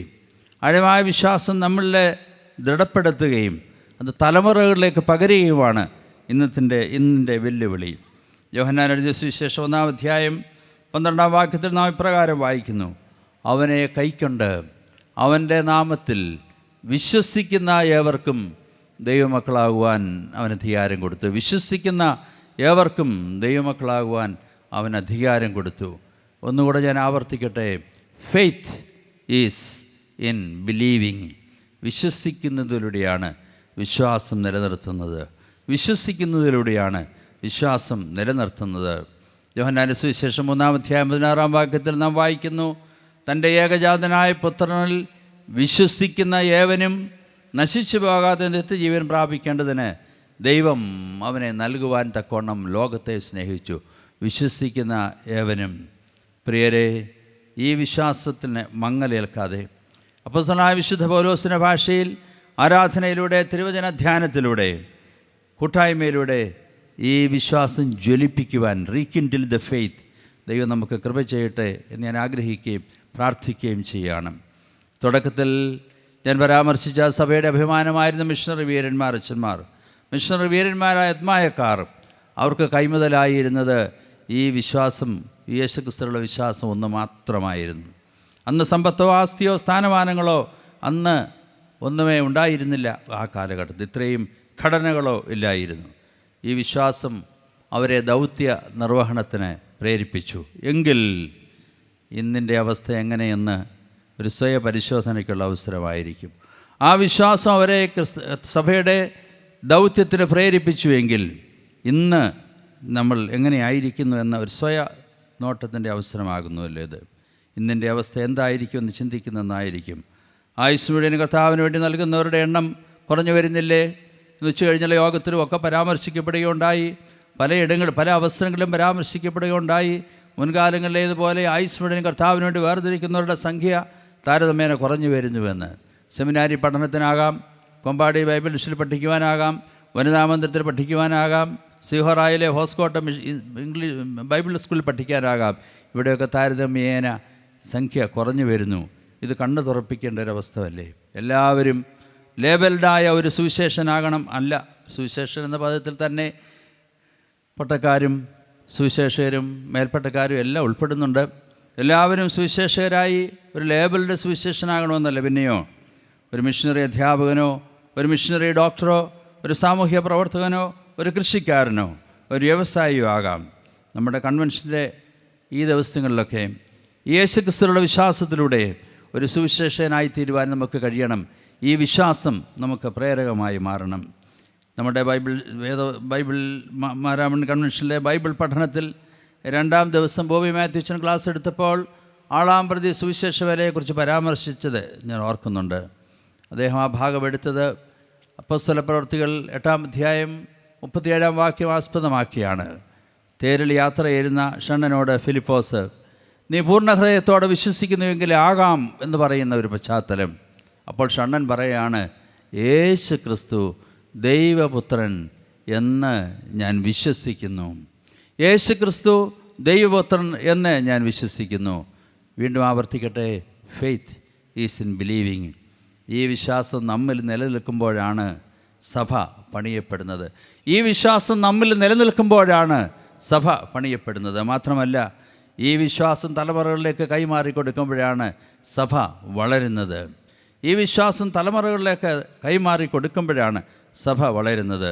ഇതൊന്ന് ഗൗരവമായി എടുക്കുവാൻ പ്രിയമുള്ളവരെ നമുക്ക് കഴിയുന്നുണ്ടോ? തീ കത്തുന്നതിലൂടെ നിലനിൽക്കുന്നുവെന്ന് പറയുന്നത് പോലെ, as fire exist by its burning, church exist by its mission. സഭ ദൗത്യ നിർവഹണത്തിനായി വിളിക്കപ്പെട്ട സഭയാണ്. സഭയുടെ സാങ്കത്യം ദൗത്യ നിർവഹണത്തിലൂടെയാണ്. എന്നാൽ ഈ ദൗത്യ നിർവഹണത്തിന് പ്രേരകാശക്തി ആയിരിക്കേണ്ടത് ഒന്ന് മാത്രമാണ്, ഈ യേശു കർത്താവിലുള്ള വിശ്വാസമാണ്. It is in faith, it is in believing. ഈ ദൗത്യ നിർവഹണത്തിന് പ്രേരകമായിരിക്കേണ്ടത് യേശു കർത്താവിലുള്ള ഈ വിശ്വാസം ഒന്ന് മാത്രമാണ്. മതബഹുലതയുടെ കാലത്ത്, മതമൗലികവാദം വർദ്ധിച്ചു വരുന്ന കാലത്ത്, അസഹിഷ്ണുത വർദ്ധിക്കുന്ന ഈ കാലത്ത് ഏകദൈവമായ ക്രിസ്തുവിലുള്ള വിശ്വാസത്തിൽ നമുക്ക് മുന്നോട്ട് പോകാനായിട്ട് കഴിയുമോ? ഒരു ഉൾനോട്ടത്തിന് ഇൻട്രോസ്പെക്ഷന് സമയമാകട്ടെ. സഭയുടെ പീഡനകാലത്ത് ഈ വിശ്വാസം തള്ളി പറയുവാൻ ചിലരെങ്കിലും തയ്യാറായിരുന്നുവെങ്കിൽ വളരെയധികം ആളുകൾ രക്തസാക്ഷികളാകുകയില്ലായിരുന്നു, ജീവൻ നഷ്ടമാകുകയില്ലായിരുന്നു. ഈ വിശ്വാസം തള്ളി പറയുവാൻ അവർക്ക് കഴിയാതിരുന്നത് കൊണ്ട് തന്നെയാണ് രക്തസാക്ഷികളായിട്ട് തീർന്നത്. സ്തേഫാനോസ് ഈ വിശ്വാസം തള്ളി പറഞ്ഞിരുന്നുവെങ്കിൽ കല്ലെറിഞ്ഞ് കൊല്ലപ്പെടുകയില്ലായിരുന്നു. ചിലപ്പോൾ പലരും ചിന്തിച്ചേക്കാം, എന്തിനിത്രയും ഈ വിശ്വാസത്തെക്കുറിച്ച് പറയുന്നു? യേശുക്രിസ്തുവിലുള്ള വിശ്വാസം എന്ന് പറയുന്നത് it is taken four granted എന്ന് ചിന്തിക്കുന്ന ആളുകളുണ്ട്. പള്ളിയിൽ ഞാൻ പോകുന്നില്ലേ, കൂദാശകൾ സംബന്ധിക്കുന്നില്ലേ, പള്ളിക്ക് കൊടുക്കേണ്ടത് കൊടുക്കുന്നില്ലേ, പിന്നെ പൈതൃകമായി ലഭിച്ച ഈ യേശുവിലുള്ള വിശ്വാസം എന്നിലുണ്ടോ എന്തിനു സംശയിക്കുന്നു എന്ന് ചിലപ്പോൾ ചോദിച്ചു പോകാം. ഞാൻ പറയട്ടെ പ്രിയമുള്ള, ഇന്ന് ആരെങ്കിലും ഈ പന്തലിരുന്ന് അങ്ങനെ ചിന്തിക്കുന്നെങ്കിലും ചോദിക്കട്ടെ, ഈ പന്തലിലൊരു വിസ്താരം നടന്നാൽ, പിലാത്തോസിന് മുമ്പിൽ ഹെരോദാവിന് മുമ്പിൽ യേശുവിനെ കൊണ്ടു നിർത്തി വിസ്തരിച്ചപ്പോൾ എന്നതുപോലെ ഒരു വിസ്താരം നടന്നാൽ, നമ്മുടെ ജീവിതത്തിൽ എപ്പോഴെങ്കിലും നമ്മുടെ വിശ്വാസ സംബന്ധമായൊരു വിസ്താരം നടന്നാൽ എവിടെയായിരിക്കും നമ്മുടെ നിലപാട്? എന്തായിരിക്കും നമ്മുടെ നിലപാട്? ചില ആനുകൂല്യങ്ങൾക്ക് വേണ്ടി വിശ്വാസം ത്യജിക്കേണ്ടി വരുന്നില്ലേ? ചിലപ്പോൾ ചില നേട്ടങ്ങൾക്ക് വേണ്ടി വിശ്വാസം ത്യജിക്കുന്നില്ലേ? ചിലപ്പോഴെങ്കിലും നിശബ്ദരായി ഇരിക്കുന്നില്ലേ? നാം നമ്മോട് തന്നെ ചോദിക്കുക, ഈ വിശ്വാസത്തിൽ ഉറപ്പോടെ നിൽക്കുവാൻ എനിക്ക് കഴിയുന്നുണ്ടോ? ഈ വിശ്വാസം ഉറക്കെ പ്രസ്താവിക്കുവാൻ എനിക്ക് കഴിയുന്നുണ്ടോ? അതോ നമ്മുടെ നിശബ്ദതയോ? ചിലപ്പോഴെങ്കിലും ട്രയൽ എന്ന വാക്ക് തന്നെ ഞാൻ ഉപയോഗിക്കുന്നത്, വിസ്തരിക്കപ്പെടുക എന്ന വാക്ക് തന്നെ ഞാൻ ഉപയോഗിക്കുന്നത്. വിശ്വാസം ഇന്ന് ജീവിതത്തിൻ്റെ പല തുറകളിലും വിസ്തരിക്കപ്പെടുന്നുണ്ട്, മറന്നു പോകരുത്. എന്നാൽ ആ വിസ്താര സമയത്ത് ഈ വിശ്വാസത്തെ മുറുകെ പിടിപ്പാൻ നമുക്ക് കഴിയുന്നുവോ? അതാണ് നമുക്ക് ഗൗരവമായി ചിന്തിക്കേണ്ടത്. പ്രിയമുള്ളവരെ, തലമുറകളിലൂടെ നമുക്ക് ദാനമായി ലഭിച്ചിരിക്കുന്ന ഈ വലിയ വിശ്വാസം നമ്മളിൽ നിലനിർത്തുവാൻ നമുക്ക് കഴിയണം. ഭാഗ്യസ്മരണീയനായ അലക്സാണ്ടർ മാർത്തോമാ മെത്രാപ്പൊലീത്ത തിരുമേനിയും ഇതുപോലെയുള്ള ഒരു മാടാമൻ കൺവെൻഷൻ സമാപന യോഗത്തിൽ പറഞ്ഞത് ഞാൻ ഓർക്കുന്നു. വിശ്വാസത്തെക്കുറിച്ച് അദ്ദേഹം പറഞ്ഞത് വളരെ അർത്ഥസമ്പുഷ്ടമായ ചില വാക്കുകൾ ഞാൻ ഓർക്കുന്നു. അദ്ദേഹം പറയുകയുണ്ടായി, ഈ ഒരു വർഷത്തെ വചന കേൾവിയിലൂടെ നാം കടന്നു പോകുമ്പോൾ, മടങ്ങി നമ്മുടെ വീടുകളിലേക്ക് പോകുമ്പോൾ, നമ്മളൊരു ബുദ്ധിപൂർവമായ വിശ്വാസത്തിൻ്റെ ഉടമകളായിരിക്കണം. സെൻസിബിൾ ഫെയ്ത്ത്, രണ്ട് വിധത്തിലുള്ള ഫെയ്ത്ത് ഉണ്ട്. ഒന്ന് ഷാലോ ഫെയ്ത്ത് എന്ന് പറയും, പൊള്ളയായ വിശ്വാസം, ആഴമില്ലാത്ത വിശ്വാസങ്ങൾ, ഉപരിപ്ലവമായ വിശ്വാസം. തിരുമേനി പറഞ്ഞു, ഒന്ന് സെൻസിബിൾ ഫെയ്ത്ത്. അതിനാണ് ഈ വചനധ്യാനമൊക്കെ ഇവിടെ ഉണ്ടായത്. അതിനാണ് ഈ വചനത്തിൻ്റെ വ്യാഖ്യാനം കാലോചിതമായി നമുക്ക് നൽകിയത്. അതുകൊണ്ട് തിരുമേനി പറഞ്ഞു, ഒന്ന് ബുദ്ധിപൂർവമായ വിശ്വാസം, ഇൻ്റലിജൻറ്റ് ഫെയ്ത്ത്. രണ്ട്, നമ്മിലുള്ളതായ വിശ്വാസം പ്രചരിപ്പിക്കണം. അതിന് നമ്മുടെ രാഷ്ട്രം, ഭരണഘടന അനുവദിക്കുന്നുണ്ട്. നമ്മളുള്ള വിശ്വാസം, ഏകദൈവമായ യേശുക്രിസ്തുവിലുള്ള വിശ്വാസം നാം വിശ്വസിക്കുക മാത്രമല്ല, അത് പ്രചരിപ്പിക്കുവാനായിട്ടുള്ള ഒരു സ്വാതന്ത്ര്യം നമുക്കുണ്ട്. അത് പ്രചരിപ്പിക്കുക ഇതൊരു വിശ്വാസിയുടെ ഉത്തരവാദിത്വമാണ്. തിരുമേനി പറഞ്ഞത് ഓർക്കുന്നു. മാത്രമല്ല, ലിവ് ദ ഫെയ്ത്ത്, ഈ വിശ്വാസാനുസൃതമായി ജീവിക്കണം. 3 കാര്യങ്ങളാണ് പറഞ്ഞത്. ഒന്ന്, ഈ വിശ്വാസം നല്ല ബുദ്ധിപൂർവ്വമായി ഉൾക്കൊള്ളുവാൻ നമുക്ക് കഴിയണം. ഏതിടങ്ങളിൽ പോയാലും ഈ വിശ്വാസത്തിന് മങ്ങലേൽക്കാനിടയില്ല. 2, ഈ വിശ്വാസം പ്രചരിപ്പിക്കാനായിട്ട് നമുക്ക് കഴിയണം. 3, ഈ വിശ്വാസത്തിനനുസൃതമായി ജീവിക്കണം. Live the faith. എത്രയോ പ്രസക്തമായ വാക്കുകളാണ്. പ്രിയമുള്ളവരെ, നമുക്ക് പൈതൃകമായി ഇൻഹറൻ്റായി ലഭിച്ച ഈ വിശ്വാസം, വേദ പഠനത്തിലൂടെയും മാതാപിതാക്കളുടെയും സൺഡേ സ്കൂൾ അധ്യാപകരിലൂടെയും ഒക്കെ ലഭിച്ചതായിട്ടുള്ള വിവിധ മുഖാന്തരങ്ങളുടെ ലഭിച്ച ഈ വിശ്വാസം ആയിരിക്കണം നമുക്ക് കൈമുതലായിട്ടുള്ളത്. നമുക്ക് സഭയ്ക്കെന്ന് കൈമുതലായിരിക്കേണ്ടത് ഈ വിശ്വാസമാണ്. മറ്റു മുതലുകളൊക്കെ ഉണ്ട്, അത് കേവലം മുതലുകളാണ്. കൈമുതലായിരിക്കേണ്ടത് ഈ വിശ്വാസം ഒന്ന് മാത്രമാണ്. ഇതിനാണ് കൺവിക്ഷൻ എന്ന് ഇംഗ്ലീഷിൽ പറയുന്നത്. ഈ ഒരു ഉറപ്പാണ്. ഈ വിശ്വാസത്തെക്കുറിച്ചുള്ള ഉറപ്പ് നമ്മളുണ്ടായിരിക്കുക. അതാണ് ഈ വചന കേൾവിയിലൂടെ നമ്മെക്കുറിച്ച് ആഗ്രഹിക്കുന്നത്. ഫെയ്ത്ത്, ഈ വിശ്വാസം നമ്മൾ ഉറപ്പ്. If you are convinced of what you speak will be convincing എന്ന് പറയാറുണ്ട്. If you are convinced of what you speak എന്ന് പറഞ്ഞാൽ നമ്മൾ പറയുന്നതിലൊരു ഉറപ്പുണ്ടെങ്കിൽ ആളുകൾ വിശ്വസിക്കും. അല്ലെങ്കിൽ എങ്ങും അത്, സാധാരണ ഭാഷയിൽ പറഞ്ഞാൽ എങ്ങും വെറുക്കിയല്ല. എത്ര ഘോരം പറഞ്ഞാലും, ഈ വിശ്വാസത്തെക്കുറിച്ച് എത്ര ഘോരം പറഞ്ഞാലും, ഈ കൺവിക്ഷൻ ഇല്ലാത്ത പ്രസംഗം, ഈ കൺവിക്ഷൻ ഇല്ലാത്ത സാക്ഷ്യം, ഈ കൺവിക്ഷൻ ഇല്ലാത്തതായിട്ട് വിശ്വാസം ആരിലും ഒരു സ്വാധീനം ചെലുത്തിയല്ല. പ്രിയമുള്ളവരെ, ഈ ഉറപ്പ് നമ്മളിലുണ്ടായിരിക്കണം. യേശു ആരെ എന്ന ചോദ്യത്തിന് ഈ ലോകത്തോട് പറയുവാൻ കഴിയണം, യേശു ജീവനുള്ള ദൈവത്തിൻ്റെ പുത്രനായ ക്രിസ്തുവാകുന്നു. ഈ ലോകത്തോട് പറയുവാനും കഴിയണം, എൻ്റെ കർത്താവും എൻ്റെ ദൈവമേ എന്ന്. നമ്മുടെ പൂർവികന്മാർ തീഷ്ണതയോടെ വിവിധയിടങ്ങളിലേക്ക് സുവിശേഷമായി കടന്നുപോയെങ്കിൽ അവരുടെ വിശ്വാസം നമ്മുടെ വിശ്വാസം എന്ന് പറയുവാൻ നമുക്ക് കഴിയണം. ഈ വിശ്വാസം ഈ കുടുംബത്തിലൂടെയാണ് പകരപ്പെടേണ്ടത്. കുടുംബം എന്ന വാക്കിന് 2-3 വിവക്ഷകൾ, 2-3 നിർവചനങ്ങൾ നമുക്ക് സാധാരണ ചിന്തിക്കാവുന്നതാണ്. ഒന്ന്, family is A domestic church, അതൊരു വീട്ടിലെ സഭയാണ്. 2, ഫാമിലി ഈസ് എ സാക്രമെൻറ്റ്, അതൊരു കൂദാശയാണ്. 3, ഫാമിലി ഈസ് ആൻ ഇൻസ്റ്റിറ്റ്യൂഷൻ, ഒരു സ്ഥാപനയാണ്. ഒരു ഡൊമസ്റ്റിക് ചർച്ച് എന്ന് പറയുമ്പോൾ ഒരു സഭ, അതിന് ആരാധനയും പഠനവും സാക്ഷ്യവും പങ്കിടലും ഒക്കെയുള്ള ഒരു സഭ ആണ് ഒരു വീട് എന്ന് പറയുന്നത്. എന്നാൽ ഇന്ന് നമ്മുടെ വീടുകളിൽ കുടുംബ പ്രാർത്ഥനയുണ്ടോ? കുട്ടികൾ നമ്മുടെ കുടുംബ പ്രാർത്ഥനയെ സംബന്ധിക്കാറുണ്ടോ? കുട്ടികൾ നമ്മുടെ ആരാധനയെ സംബന്ധിക്കാറുണ്ടോ? ചില ദേവാലയങ്ങളൊക്കെ പോകുമ്പോൾ കൈക്കുഞ്ഞുങ്ങളുമായി വന്ന് കുർബാന കൊള്ളുന്ന മാതാപിതാക്കളെയൊക്കെ ചിലപ്പോൾ കാണാൻ കഴിയും. ചില മാതാപിതാക്കൾ വിചാരിക്കും അവനങ്ങ് വളർന്ന പ്രായമാകട്ടെ, ഈ കുഞ്ഞുമായി പോകുന്ന ഒരു ഭാരമാണ്. എന്നാൽ കൈക്കുഞ്ഞുമായ ദേവാലയത്തിൽ വന്ന് ഈ കൈവരുടെ മുമ്പിൽ വന്ന് മുട്ടുകുത്തി കുർബാന സ്വീകരിക്കുന്ന അമ്മമാരെ കാണാറുണ്ട്. ഞാൻ വിചാരിക്കുന്നു, അറിയാതെ ഈ കുഞ്ഞിലേക്ക് വിശ്വാസം സംവേദിക്കപ്പെടുകയാണ്. എത്ര ചിട്ടയോടെ ദേവാലയത്തിന് മുമ്പിൽ വന്നിരിക്കുന്ന ഒരു പറ്റം കുഞ്ഞുങ്ങളെ ഒരു കാലത്ത് നമുക്ക് ദേവാലയത്തിൽ കാണാമായിരുന്നു. 2 മണിക്കൂറോ 3 മണിക്കൂറോ അല്പം കുസൃതികളൊക്കെ അവിടെ കാണിക്കുമെങ്കിൽ ചിലപ്പോൾ മെത്രാച്ചൻ്റെ പടം വരയ്ക്കുകയായിരിക്കും, ചിലപ്പോൾ അച്ഛൻ്റെ പടം വരയ്ക്കുകയായിരിക്കും. ഇന്നലെ ഞാൻ ഇവിടുന്ന് പോയ വഴിക്ക് ഒരു പടം വരച്ച് ആരാണ് എനിക്ക് കൊണ്ടുതന്നത്. അപ്പോൾ എനിക്ക് മനസ്സിലായി പ്രസംഗം കേൾക്കുക എല്ലാവരും പടം വരയ്ക്കുകയായിരുന്നു. പക്ഷേ പടം നന്നായിരിക്കും, എനിക്ക് ഇഷ്ടപ്പെട്ടു. അങ്ങനെയൊക്കെ ആയിരിക്കാം ചിലപ്പോൾ കുഞ്ഞുങ്ങൾ ഇരിക്കുന്നത്. പക്ഷേ 2 മണിക്കൂർ 3 മണിക്കൂർ ആ പള്ളിക്കകത്തിട്ട് നിശബ്ദതയോടെ ഇരിക്കുമ്പോൾ, ശിക്ഷണത്തോടെ ഇരിക്കുമ്പോൾ ഈ വിശ്വാസം സംവേദിക്കപ്പെടുകയാണ്. ഭവനത്തിലൂടെ ഈ വിശ്വാസം സംവേദിക്കപ്പെടുന്നുണ്ടോ? ഭവനത്തെക്കുറിച്ച് പറയുന്നു, ഇറ്റ്സ് എ സാക്രമെൻറ്റ്. കൂദാശ എന്ന് പറയുമ്പോൾ വിശുദ്ധമായിട്ട് നമ്മൾ കാണുന്നുണ്ട്. വിവാഹ ജീവിതം ഒരു കൂദാശയാണ്. ഭവനാന്തരീക്ഷം കൗദാശയം എന്ന് പറയുമ്പോൾ വിശുദ്ധമായി നമുക്ക് കാണുവാൻ കഴിയുന്നുണ്ടോ? കുടുംബം മാത്രമല്ല, ഒരു കൂദാശ എന്ന് പറയുമ്പോൾ കൂദാശകളെല്ലാം ദൈവകൃപയുടെ മുഖാന്തരമാണെന്നാണ് പറയാനുള്ളത്. നമ്മുടെ കുടുംബങ്ങളൊക്കെ ദൈവകൃപയുടെ മുഖാന്തരങ്ങളാണോ? ഫാമിലി ഈസ് എ സാക്രമെൻറ്റ്, അത് ദൈവകൃപയുടെ മുഖാന്തരം. മൂന്നാമതൊരു ഇൻസ്റ്റിറ്റ്യൂഷനിൽ ഒരു ലക്ഷ്യമുണ്ട്. ഒരു വിദ്യാഭ്യാസ സ്ഥാപനം ഇൻസ്റ്റിറ്റ്യൂഷനാണെന്ന് പറഞ്ഞാൽ, ഒരു സ്ഥാപനമാണെന്ന് പറഞ്ഞാൽ വിദ്യാർത്ഥികളിലേക്ക് നല്ല അറിവ് പകർന്നു കൊടുക്കുകയാണ്. കുടുംബം എന്ന ഈ ഇൻസ്റ്റിറ്റ്യൂഷനിലൂടെ എന്താ പകർന്നു കൊടുക്കേണ്ടത്? വിശ്വാസവും മൂല്യവും പകർന്നു കൊടുക്കപ്പെടേണ്ട ഒരിടമാണ് കുടുംബമെന്ന് പറയുന്നത്. വിശ്വാസവും മൂല്യവും പകർന്നു കൊടുക്കേണ്ട ഒരിടമാണ് കുടുംബമെന്ന് പറയുന്നത്. അതുകൊണ്ട് ഈ വിശ്വാസം തലമുറകളിലേക്ക് കൈമാറുക, അതാണ് ദൈവം നമ്മെക്കുറിച്ചൊക്കെ ആഗ്രഹിക്കുന്നത്. പലപ്പോഴും ഈ വിശ്വാസത്തിൻ്റെ ട്രാൻസ്മിഷൻ, സംവേദനം ഗൗരവമായി എടുക്കുവാൻ നമുക്ക് കഴിയാതെയൊക്കെ പോകുന്നു. പ്രത്യേകിച്ച് ഇന്നത്തെ പശ്ചാത്തലത്തിൽ വിദ്യാഭ്യാസത്തിന് മാത്രം ഊന്നൽ കൊടുക്കുന്ന ഒരു സാഹചര്യമാണ് ഇന്ന് നമുക്കുള്ളത്. സൺഡേ സ്കൂളിലോ പള്ളി ആരാധനയിലോ കൺവെൻഷൻ ഉൾപ്പെടെ ആധ്യാത്മിക കൂടിയറിവിൽ കുഞ്ഞുങ്ങളുടെ അസാന്നിധ്യം വളരെ ശ്രദ്ധേയമാണ്. 13-14 വയസ്സ് വരെ സൺഡേ സ്കൂളിൽ പോയി എന്ന് വന്നേക്കാം. സൺഡേ സ്കൂളിൽ പഠനം കഴിഞ്ഞ് 13-14 വയസ്സാകുമ്പോൾ ബോർഡ് എക്സാമിനേഷൻ വരുമ്പോഴത്തേക്ക് കുഞ്ഞുങ്ങൾക്ക് പഠിക്കുവാൻ ധാരാളമുണ്ട് എന്നുള്ള ഭാവേന പലപ്പോഴും പള്ളി ആരാധനയെ സംബന്ധിക്കുന്നതിനുള്ള താല്പര്യം അല്ലെങ്കിൽ അതിന് പലപ്പോഴും ശ്രമിക്കാറില്ല. മാത്രമല്ല, ഉന്നത വിദ്യാഭ്യാസത്തിനായിട്ട് നമ്മുടെ കുഞ്ഞുങ്ങൾ നമ്മളിൽ നിന്നേക്ക് ചിത്രിക്കപ്പെടുമ്പോൾ കേരളത്തിന് പുറത്ത്, ഇന്ത്യക്ക് അകത്താകട്ടെ, പ്രത്യേകിച്ച് ഇന്ത്യക്ക് പുറത്ത് പാശ്ചാത്യ നാടുകളിലേക്കാകട്ടെ നമ്മുടെ കുഞ്ഞുങ്ങൾ പോകുമ്പോൾ തങ്ങളുടെ പഠനം മാത്രമല്ല, പാശ്ചാത്യ നാടുകളൊക്കെ പോകുമ്പോൾ വാരാന്ത്യങ്ങളിലൊക്കെ അവർക്ക് ജോലി ചെയ്യാനുള്ള അവസരങ്ങൾ കിട്ടുന്നുണ്ട്. അപ്പോൾ വല്ല വിധേനയും ജോലി ചെയ്താൽ ചിലപ്പോൾ വീട്ടിൽ കടമെടുത്ത് കടം കുറച്ച് തിരിച്ചു കൊടുക്കാമായിരിക്കും, അല്ലെങ്കിൽ തങ്ങൾക്ക് അല്പമായി പോക്കറ്റ് മണിയൊക്കെ ലഭിക്കുമായിരിക്കും.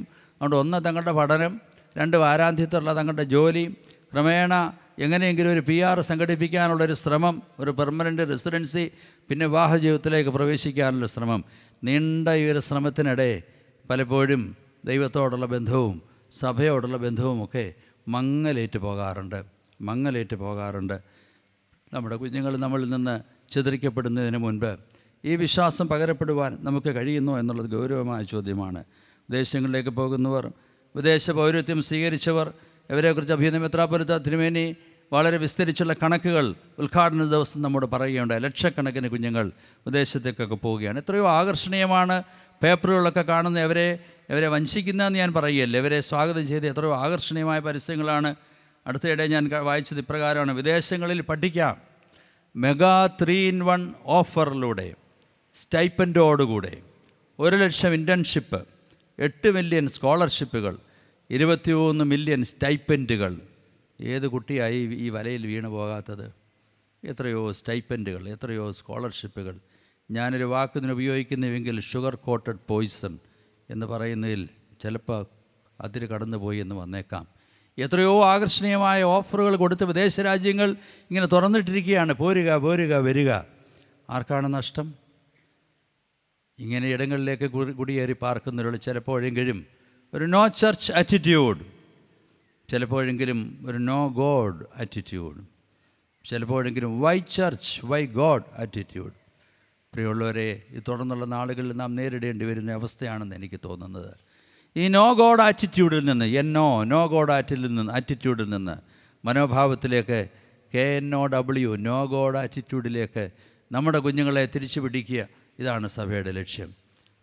ജീവിതത്തിൻ്റെ തിരക്കിൽ, പഠനത്തിൻ്റെ തിരക്കിൽ, തങ്ങൾക്കൊരു ജോലി ലഭിക്കുന്നതിൻ്റെ തിരക്കിൽ, കുടുംബജീവിതത്തിലേക്ക് പ്രവേശിക്കുന്നതിൻ്റെ തിരക്കിൽ ഈ തലത്തിലുള്ള മനോഭാവം നമ്മുടെ കുഞ്ഞുങ്ങളിൽ ഉളവാകുന്നുവെങ്കിൽ നമ്മളെ അതിശയിപ്പാനില്ല. എന്നാൽ നമ്മുടെ ഉത്തരവാദിത്തമാണ് നോ ഗോഡ് ആറ്റിറ്റ്യൂഡിൽ നിന്ന്, എന്ന് പറഞ്ഞാൽ ദൈവം വേണ്ട എന്നുള്ള ആ മനോഭാവത്തിൽ നിന്ന് നോ ഗോഡ്, ദൈവത്തെ അറിയണം, നോ ചർച്ച്, ഈ സഭയെ അറിയണമെന്നുള്ള ഈ ഒരു മനോഭാവത്തിലേക്ക് തിരിച്ചു കൊണ്ടുവരേണ്ടത് നമ്മുടെ സഭയുടെ ധർമ്മമാണ്. അതാണ് സഭയുടെ അടിസ്ഥാനം. സഭ ഇന്ന് ഇന്ത്യക്ക് പുറത്ത് ഒരു ഭദ്രാസനം കൂടെ രൂപീകരിച്ചതിലൂടെ, UK and യൂറോപ്പ് ഭദ്രാസനം കൂടെ രൂപീകരിച്ചതിനാൽ ഈ പ്രശ്നം നമ്മൾ പരിഹരിക്കാൻ ശ്രമിക്കുകയാണ്. എന്നാൽ ഇനിയും നമ്മൾ മൈഗ്രൻ്റ് കമ്മ്യൂണിറ്റിയുടെ പുറകെ അവരെ അന്വേഷിച്ച് കണ്ടെത്തിയേ മതിയാകുകയുള്ളൂ. ലക്ഷ്യം ഒന്ന് മാത്രം: വിശ്വാസത്തിന് മങ്ങലേൽക്കാതെ കാക്കുക. ഈ വല ഇനിയും വിസ്തൃതമാക്കേണ്ടിയിരിക്കുന്നു. വിദേശങ്ങളിലെ സഭയുടെ ദൗത്യം കുറച്ചുകൂടെ വിസ്തൃതമായി നമ്മുടെ യുവാക്കളിലേക്ക് എത്തിക്കേണ്ടിയിരിക്കുന്നു. നിയന്ത്രണാതീതമായ ഈ കുടിയേറ്റം സഭയ്ക്കും രാജ്യത്തിനും വരെ നഷ്ടമാകും എന്ന ആശങ്കയില്ലാതില്ല. നാട്ടിലാകട്ടെ വിദേശത്താകട്ടെ, പ്രിയപ്പെട്ട ദൈവജനമേ, ഉറപ്പ് വരുത്തുക. നമ്മുടെ ഇളം തലമുറ അവർ ദൈവവിശ്വാസത്തിൽ സ്ഥിരതയുള്ളവരാകട്ടെ. ഉറപ്പ് വരുത്തുക, നമ്മുടെ ഇളം തലമുറ എവിടെയുമാകട്ടെ അവർ ഈ വിശ്വാസത്തിൽ ഉറപ്പുള്ളവരാകട്ടെ. ഞാൻ ഇത്രയും വിസ്തൃതമായി പറഞ്ഞത് ഒന്ന് മാത്രമാണ്. അദർശ്യമായ ഈ ദൈവവിശ്വാസം നമ്മിൽ നിലനിൽക്കുന്നുവെങ്കിൽ മാത്രമേ അർത്ഥവത്തായ സാക്ഷ്യം നിറവേറ്റാൻ കഴിയുകയുള്ളൂ. അദർശ്യമായ ദൈവവിശ്വാസം നമ്മൾ നിലനിർത്തുവാൻ കഴിയുന്നുവെങ്കിൽ മാത്രമേ ഇൻവിസിബിൾ ഫെയ്ത്ത്, അർത്ഥവത്തായ സാക്ഷ്യം നിറവേറ്റുവാൻ നമുക്ക് കഴിയുകയുള്ളൂ. അബ്രഹാം വിശ്വസിച്ചു, അതവർ നീതിയായി കണക്കിട്ടു. നമ്മുടെ തലമുറകൾ നമ്മെക്കുറിച്ച് പറയുവാനിടയാകട്ടെ, ഞങ്ങളുടെ മാതാപിതാക്കളുടെ ദൈവത്തെ വിശ്വസിച്ചു, അവർക്ക് നീതിയായി കണക്കിട്ടു, ഞങ്ങൾക്ക് അനുഗ്രഹമായി എന്ന്. നമ്മുടെ മാതാപിതാക്കളുടെ ദൈവം എന്ന് നമ്മൾക്ക് പറയുവാൻ നമുക്ക് കഴിയുമോ? അടുത്ത തലമുറ നമ്മളെക്കുറിച്ച് പറയണം, നമ്മളുടെ ദൈവം അവരുടെ ദൈവം എന്ന് പറയുവാനായിട്ട് കഴിയണം. പ്രിയമുള്ളവരെ, യേശു കർത്താവിൽ വിശ്വസിക്കുന്ന ഏതൊരാളിൻ്റെ മുമ്പിൽ 2 ഓപ്ഷൻസ് മാത്രമാണുള്ളത്. യേശു കർത്താവ് ജീവനുള്ള ദൈവത്തിൻ്റെ പുത്രനായ ക്രിസ്തു എന്ന് നാം വിശ്വസിക്കുന്നുവെങ്കിൽ, യേശു എൻ്റെ കർത്താവ് എൻ്റെ ദൈവമേ എന്ന് നാം വിശ്വസിക്കുന്നുവെങ്കിൽ, അബ്രഹാമിനെ പോലെ അവൻ വിശ്വസിച്ചു, അല്ലെങ്കിൽ ഷണ്ണൻ വിശ്വസിച്ചെന്ന് പറയുന്നത് പോലെ നമ്മൾ യേശുവിൽ വിശ്വസിച്ചു എന്ന് പറയുന്നത് എങ്കിൽ 2 ഓപ്ഷൻ മാത്രമാണ് നമ്മുടെ മുമ്പിലുള്ളത്. ഞാൻ പറയട്ടെ, ഈ കർത്താവിൽ വിശ്വസിക്കുന്നുവെങ്കിൽ ആയുസ് മുഴുവനായി കർത്താവിനായി കൊടുക്കുന്നവരാരെങ്കിലുമൊക്കെ ഈ സമൂഹത്തിൽ നിന്നുണ്ടായേ മതിയാകുകയുള്ളൂ. 60 വർഷങ്ങൾക്ക് മുമ്പ് വാരാവണ കൺവെൻഷൻ്റെ പ്രസംഗങ്ങളുടെ സ്വാധീനം മൂലം ആയുസ് മുഴുവൻ കർത്താവിനായിട്ട് വേർതിരിച്ച ധാരാളം മിഷണറി വീരനച്ഛന്മാർ, അതിൽ ചിലരുടെ പേരുകൾ മാത്രമാണ് ഞാനിന്ന് പരാമർശിച്ചത്. എന്ന് വെച്ച് കഴിഞ്ഞാൽ യോഗത്തിലൊക്കെ അത് പരാമർശിക്കപ്പെട്ടതായിട്ട് ഞാൻ ഓർക്കുന്നു. എത്രയോ പേർ ആയുസ് ദൈവത്തിന് വേണ്ടി വേർതിരിച്ചു. ഓരോ ഓപ്ഷൻ അതാണ്. എന്നെ കേൾക്കുന്ന അഭ്യസ്തവിദ്യരായ ചെറുപ്പക്കാർ, എന്നെ കേൾക്കുന്ന സൺഡേ സ്കൂൾ വിദ്യാർത്ഥികൾ, എന്നെ കേൾക്കുന്ന മാതാപിതാക്കൾ, നിങ്ങളുടെ എല്ലാം തലമുറയെക്കുറിച്ച്, നമ്മുടെ മക്കളിലാരെങ്കിലും നിങ്ങളിലാരെങ്കിലും ഈ കർത്താവിൽ പൂർണ്ണമായി വിശ്വസിക്കുന്നുവെങ്കിൽ ആയുസ് മുഴുവൻ കർത്താവിന് വേണ്ടി വേർതിരിക്കുവാൻ നമുക്ക് കഴിയണം. അതിനാണ് ഈ കൺവെൻഷൻ. ഒരു ഓപ്ഷൻ അതാണ്, he give your whole life for Christ. അതെല്ലാവരും പട്ടക്കാരനാകണമെന്നില്ല, സുവിശേഷനാകണമെന്നില്ല. ആയുസ് മുഴുവൻ കർത്താവിനായി വേർതിരിക്കുന്ന ഒരാളുടെ മിഷനറി എന്ന് പറയുന്നത്. അവിടെയാണ് സന്നദ്ധ സുവിശേഷ സംഘത്തിൻ്റെ ലക്ഷ്യം സാധ്യമായിത്തീരുന്നത്. ഓരോ മാർത്തമ്മക്കാരനൊരു സുവിശേഷം, ആയുസ് മുഴുവൻ കർത്താവിന് വേണ്ടി ജീവിക്കുക. ഒരു മിഷനറി ഡോക്ടറാകാം. ഡോക്ടർമാരെക്കുറിച്ചൊക്കെ ഞാൻ പരാമർശിച്ചു. Doctor O E George, doctor T Joseph മുതലായ, doctor Sosamma Philip Ankola, Ankola Sihora, doctor Annamma Mathew Ankola, എത്രയോ ഡോക്ടർമാർ അവർ മിഷണറിമാരായിരുന്നു. ആയുസ് മുഴുവൻ കർത്താവിനോട് വേർതിരിച്ചവരാണ്. എത്രയോ അധ്യാപകർ, മിഷണറി അധ്യാപകർ. പിന്നെയുള്ളൊരു ഓരോ ഓപ്ഷൻ നമ്മുടെ മുമ്പിലുള്ളത്, give your whole life for Christ. പ്രത്യേകിച്ച് യുവാക്കളോട് ഞാൻ പറയട്ടെ, എന്നെ കേൾക്കുന്ന യുവാക്കൾ, ഈ പന്തലിരിക്കുന്ന യുവാക്കളാകാം, ഓൺലൈനിലൂടെ പ്രസംഗം കേൾക്കുന്നവരാകാം. വാസ്തവമായി നിങ്ങൾ ഈ വിശ്വാസം ഗൗരവമായി എടുക്കുന്നുവെങ്കിൽ ആയുസ് മുഴുവൻ നിങ്ങൾക്ക് ദൈവത്തിന് വേണ്ടി നൽകുവാനായിട്ട് നിങ്ങൾക്ക് കഴിയണം. ഈ വിശ്വാസം ഗൗരവമായി എടുക്കുന്നുവെങ്കിൽ, തലമുറകളിലേക്ക് വിശ്വാസം കൊടുക്കുവാൻ നാം ആഗ്രഹിക്കുന്നുവെങ്കിൽ, ചേരാൻ പാടില്ലാത്തിടങ്ങളിൽ ഒരിക്കലും ചേരുവാനായിട്ട് പാടില്ല. ഇന്ന് പലപ്പോഴും വളരെ വിസ്തൃതമായ ഒരു ലോകത്തിലാണ് നമ്മുടെ യുവാക്കൾ ജീവിക്കുന്നത്.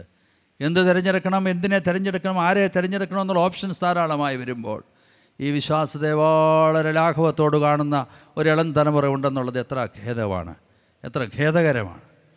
വിശ്വാസത്തെ വളരെ ലാഘവത്തോടുകൂടി ജീവിത പങ്കാളിയെ തിരഞ്ഞെടുക്കുമ്പോൾ ആരെയും ആകാം, ഒരു പുരുഷനും ഒരു സ്ത്രീ എന്നതിലപ്പുറമായി ഒന്നുമേ ചിന്തിക്കാതെ ചിലപ്പോൾ പുറമേയുള്ള ചില കാഴ്ചകളിലൂടെ കുടുംബജീവിതത്തിലേക്ക് പ്രവേശിക്കുന്ന എത്ര തലമുറയിലേക്ക് വിശ്വാസം പകരുവാൻ കഴിയുമോ? ഇന്നിൻ്റെ വെല്ലുവിളിയാണിത്. വിശ്വാസം ഗൗരവമായി എടുക്കുന്നുവെങ്കിൽ എൻ്റെ പാർട്ട്ണർ ആരായിരിക്കണമെന്ന് ബുദ്ധിപൂർവ്വം സ്വീകരിക്കാനായിട്ടൊരു വിശ്വാസിക്ക് സാധിക്കണം. ഏത് ജോലി തിരഞ്ഞെടുക്കണമെന്ന് ബുദ്ധിപൂർവ്വം തീരുമാനിക്കാനായൊരു വിശ്വാസിക്ക് സാധിക്കണം. പ്രിയമുള്ളവരെ, ഒരു ഓപ്ഷൻ ഞാൻ പറഞ്ഞു, എന്ത്? ആയുസ് മുഴുവൻ കർത്താവിന് വേണ്ടി വേർതിരിക്കുക. എന്നെ കേൾക്കുന്ന കുഞ്ഞുങ്ങളാവട്ടെ, എന്നെ കേൾക്കുന്ന യുവാക്കന്മാരാകട്ടെ, അഭ്യസ്തവിദ്യരായ ചെറുപ്പക്കാരാകട്ടെ, ഒരു വിദ്യാഭ്യാസവും തടസ്സമല്ല. ആയുസ് കർത്താവിന് വേണ്ടി വേർതിരിക്കുന്നുവെങ്കിൽ കർത്താവിൻ്റെ സാക്ഷിയായി ഈ ദൗത്യ നിർവഹണത്തിൽ നമുക്ക് പങ്കാളിയാകുവാനും കഴിയും. ഈ കഴിഞ്ഞ ദിവസങ്ങളിലൊക്കെ അഭിനന്ദ തിരുമേനിമാരെ പരാമർശിക്കുകയുണ്ടായല്ലോ. രണ്ടാമത്തെ ഓപ്ഷന്, ആയുസ് മുഴുവൻ കർത്താവിനോട് വേർതിരിക്കുന്ന ഓപ്ഷൻ ചിലപ്പോൾ എല്ലാവർക്കും സ്വീകരിക്കാൻ പ്രയാസമായിരിക്കാം. പ്രായമുള്ളവരൊക്കെ വിചാരിക്കും, ഇനി എന്നെ ആയുസ് മുഴുവൻ ദൈവത്തിന് വേണ്ടി കൊടുക്കുന്നത്, ജോലിയെല്ലാം ചെയ്ത് നാട്ടിൽ വന്നു ഇനി വല്ല വിധേന ജീവിക്കുക എന്നുള്ളതല്ലാതെ ഇത് ചെറുപ്പക്കാർക്ക് വേണ്ടിയല്ലേ, അവരല്ലേ ഇനി ആയുസ് ദൈവത്തിന് വേണ്ടി കൊടുക്കേണ്ടതെന്ന് ചിന്തിക്കുന്നുണ്ടാവാം. ഞാൻ പറയട്ടെ, ബാക്കി എല്ലാവരെയും കുറിച്ച് എനിക്ക് പറയുവാനുള്ളത്, ആയുസിൻ്റെ ദശാംശം കർത്താവിന് വേണ്ടി കൊടുക്കണം. അതിന് വേറെ ഒരു ഓപ്ഷനില്ല. 60 വർഷം ജീവിപ്പാൻ ദൈവം ആരോഗ്യം തന്നു, 70 വർഷം ജീവിപ്പാൻ ദൈവം ആരോഗ്യം തന്നു, 90 വയസ്സ് വരെ ജീവിപ്പാൻ ദൈവം ആരോഗ്യം തന്നു. ശൈശവകാലത്തെ, ബാല്യകാലത്തെ, കൗമാരപ്രായത്തിൽ, യൗവനകാലത്ത്, മധ്യവയസ്കരായിരുന്നപ്പോൾ എത്രയോ പേർ ഈ ലോകത്തിൽ നിന്ന് വിളിച്ച് വേർതിരിക്കപ്പെട്ടു പോയി. ആയുസ്സിന് ദശാംശം കർത്താവിന് വേണ്ടി കൊടുക്കുവാൻ കഴിയുമോ? വർഷങ്ങൾ 60 വയസ്സുവരെ വിദേശങ്ങളിൽ സുഖകരമായി ജീവിച്ചു, നല്ല ജോലി, നല്ല സമ്പാദ്യം, നാട്ടിൽ വന്നു. ഇനി വല്ല വിധേനയും ഇത് സന്തോഷത്തോടെ ജീവിക്കുന്നത് മാത്രമാണോ ആയുസ്സിൻ്റെ ദശാംശം? ഏതെല്ലാം വിധത്തിൽ അപ്പോൾ ചോദിച്ചേക്കാം, എങ്ങനെയാണ് ഈ ആയുസ്സിൻ്റെ ദശാംശം വേർതിരിക്കുന്നത്? അവരനോട് കരുണ കാണിക്കുന്നതിലൂടെ. അവരന് വേണ്ടി എൻ്റെ സമയം വേർതിരിക്കുന്നു. ദൈവത്തിന് വേണ്ടി എന്ന് പറഞ്ഞ് ആയുസ് ദശാംശം വേർതിരിക്കാമെന്ന് പറയുമ്പോൾ ഇനി പള്ളിയിൽ നിന്ന് ഇറങ്ങാതെ ഇരിക്കണമെന്നല്ല ഞാൻ പറയുന്നത്. അയൽവക്കക്കാരനറിയണം നമ്മുടെ ആയുസിൻ്റെ അല്പസമയം ദൈവത്തിന് വേണ്ടി വേർതിരിക്കുന്നുവെന്ന്. ചുറ്റുപാടുമുള്ളവരറിയണം. പ്രിയമുള്ളവരെ, ഈ കഴിഞ്ഞ 3 വർഷങ്ങൾക്ക് മുമ്പ് നമ്മുടെ ഈ കോവിഡ് വ്യാപന കാലത്ത് നമ്മുടെ സഭയിലെ ചില കൊച്ചമ്മമാർ ചേർന്നൊരു പ്രസ്ഥാനം ആരംഭിച്ചു. അന്ന് നമുക്കറിയാമല്ലോ, കോവിഡ് കാലത്ത് ധാരാളം പ്രെയർ ചെയിൻ, പ്രാർത്ഥനാ ശൃംഖലകളുണ്ടായിരുന്നു. അങ്ങിങ്ങായിട്ട് ധാരാളം പ്രാർത്ഥനാ ശൃംഖലകൾ. നമ്മുടെ കൊച്ചന്മാർ ഒരുമിച്ച് ചേർന്ന് മാർത്തോമ പ്രെയർ ടവർ ആരംഭിച്ചു. അന്ന് 10-15 പേര് മാത്രമേ ഉള്ളൂ. ഇന്നലെ അതിൻ്റെ 3-ാം വാർഷികമായിരുന്നു 2 ദിവസം. ഇപ്പോൾ 250 പേരുണ്ട്. ഇപ്പോൾ 250 പേരുണ്ട് ഈ പ്രെയർ ടവറിലുള്ളത്. അവരുടെ ജോലി എന്താണെന്നറിയാമോ? ഓരോ ദിവസവും ഇത്ര സമയം വേർതിരിച്ച് മറ്റുള്ളവർക്ക് വേണ്ടി പ്രാർത്ഥിക്കുക. അത് മതി ആയുസ്സിൻ്റെ ദശാംശം എന്ന് പറയുന്നത്. ആരും അറിയുന്നില്ല. സമയം വേർതിരിച്ച് മറ്റുള്ളവർക്ക് വേണ്ടി പ്രാർത്ഥിക്കുകയാണ്. അത് മതി ആയുസ്സിൻ്റെ ദശാംശം. അങ്ങനെ ഏതെല്ലാം വിധത്തിൽ ആയുസ്സിൻ്റെ ദശാംശം കർത്താവിനോട് വേർതിരിക്കുവാൻ കഴിയും. മാനവ സേവയാണ് ദൈവസേവയെ നമ്മൾ പറയാറുണ്ടല്ലോ. ദൈവത്തെ സ്നേഹിക്കുന്നുവെങ്കിൽ മറ്റുള്ളവരെ സ്നേഹിച്ചേ മതിയാവും. 2 ഓപ്ഷൻ ഞാൻ പറഞ്ഞു.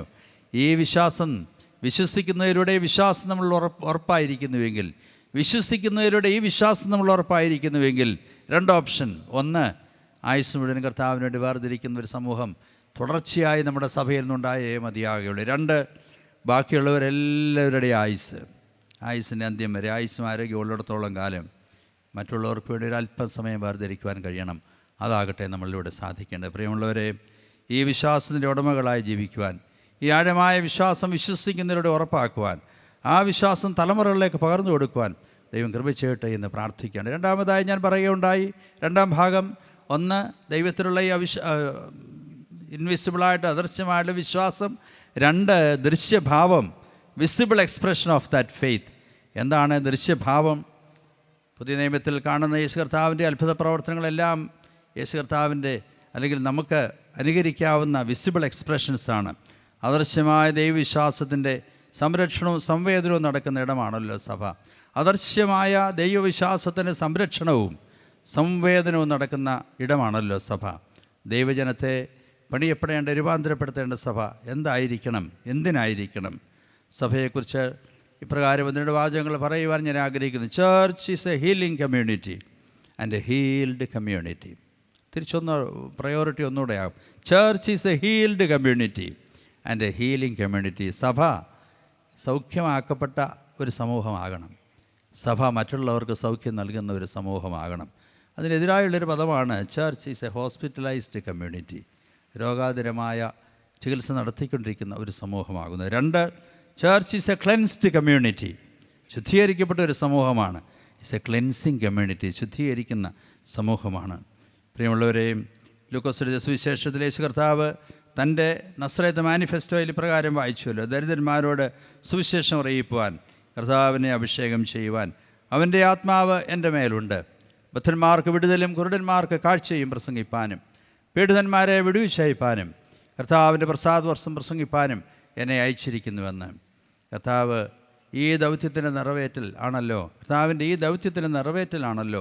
കർത്താവിൻ്റെ തിരുശരീരമായ സഭയുടെ ദൗത്യമായി നാം സ്വീകരിച്ചിരിക്കുന്നത്. കുറിവാക്യമായി വായിച്ച മർക്കോസ് എഴുതിയ സുവിശേഷം 3-ാം അധ്യായത്തിൻ്റെ 3-ാം വാക്യത്തിൽ യേശു വരണ്ട കൈയുള്ള മനുഷ്യനോട് നടുവിൽ എഴുന്നേറ്റ് നിൽക്കുക എന്ന് പറയുന്നു.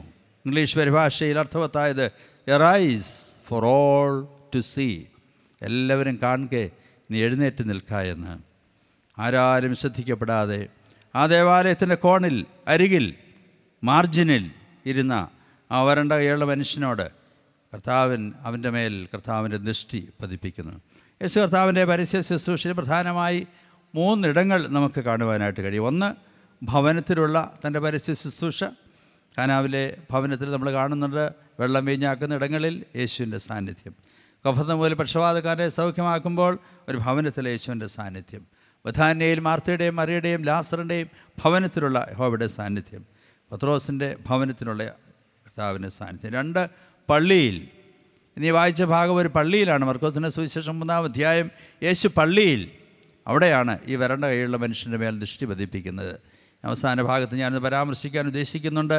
യേശു ദേവാലയത്തിൽ ചെന്നു. യേശു ദേവാലയത്തിൽ 3 പൊതു ഇടങ്ങൾ, പബ്ലിക് പ്ലേസസ്, എവിടെയൊക്കെയാണ് മലമേലെ ഇരുന്നു കൊണ്ട് പുരുഷാരത്തെ ഉപദേശിച്ചു. കടൽക്കര തിബിരിയാസ് കടൽക്കരയിൽ നിന്നുകൊണ്ട് യേശു കർത്താവ് പ്രസംഗിക്കുകയുണ്ടായി. വഴിയരികെ ഇരുന്നവരുമായി യേശു സംവാദിച്ചു.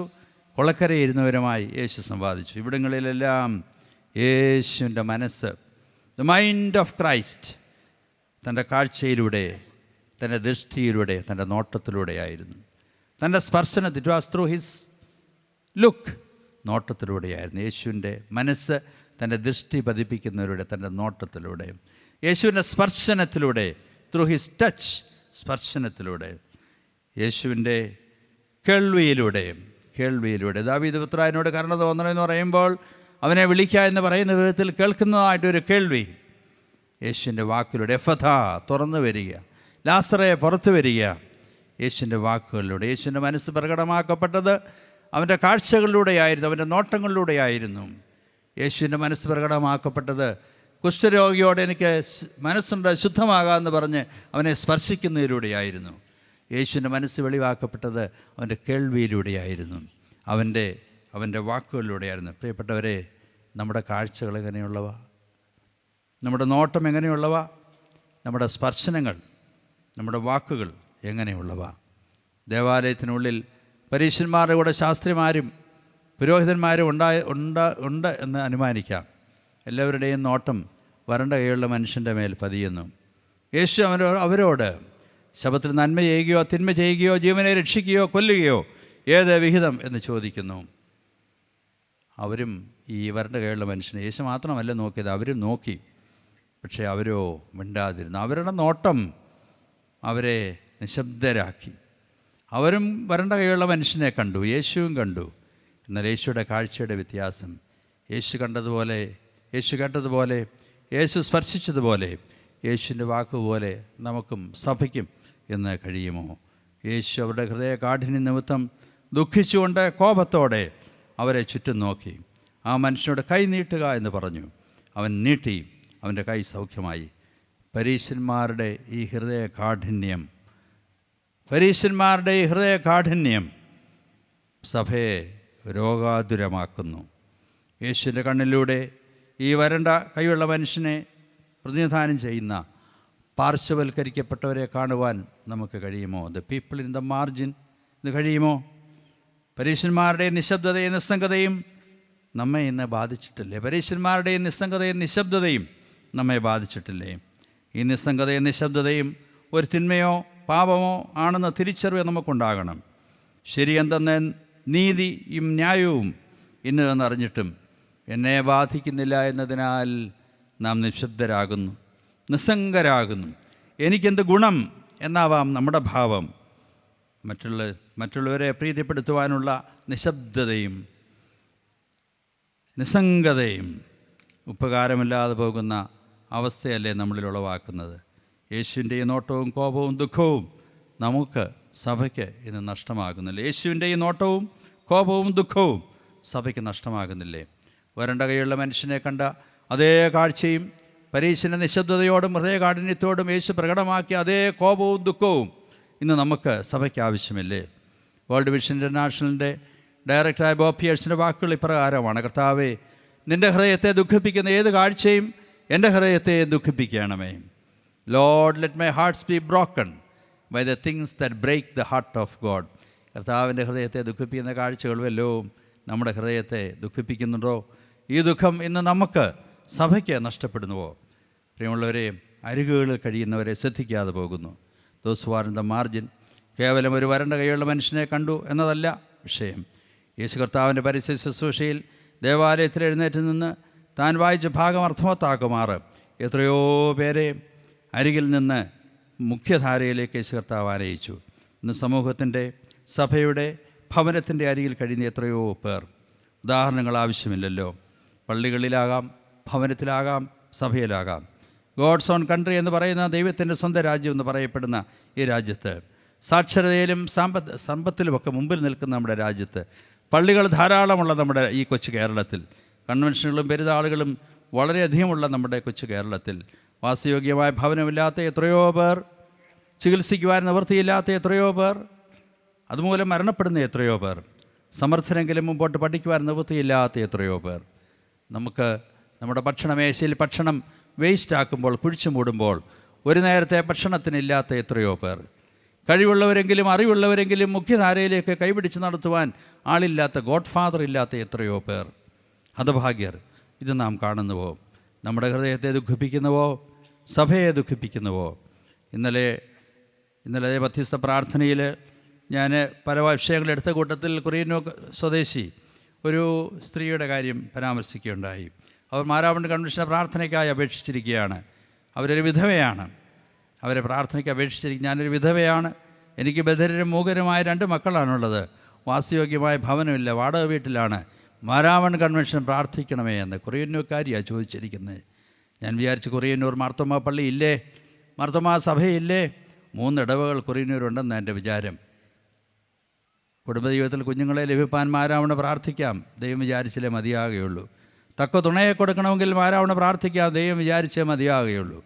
രോഗിക്ക് സൗഖ്യം കൊടുക്കുവാൻ ദൈവം വിചാരിക്കണം. പക്ഷേ ഈ വീട് വെച്ച് കൊടുക്കുവാൻ ദൈവത്തെ വിഷമിപ്പിക്കണമോ?